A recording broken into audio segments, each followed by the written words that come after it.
Good morning from the American Muscle Car Museum, Melbourne, Florida. Out from the collection today, we have a 1969 Chevrolet Chevelle.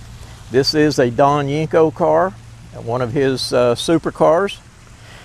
Beautiful garnet red with parchment interior. Chevrolet lists that as parchment. I like to refer to it as a pearl white because it has this luminescent effect, and hopefully Andrew can get a good shot of that and you can see what it is. But beautiful interior in this car.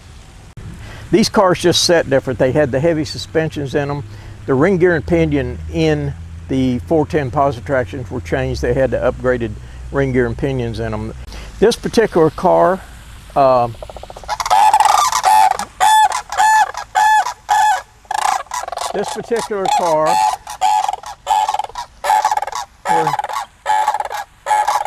we're having a little help here this morning.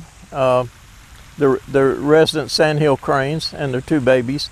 However, they put a 427 in these things, 425 horsepower right out of Chevrolet factory. They run them into an M21 close ratio 4-speed box back to a 410 positive traction.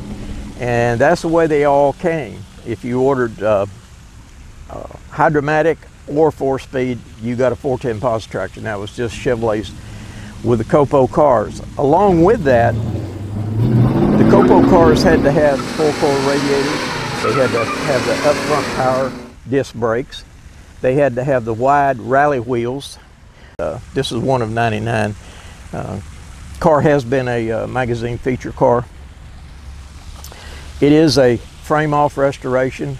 Time for its annual, go through it, make sure all the fluids are correct, everything is good, we got no leaks and stuff.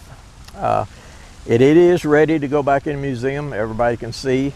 So again, thank you guys, we enjoy doing these videos. Hope you enjoy them too.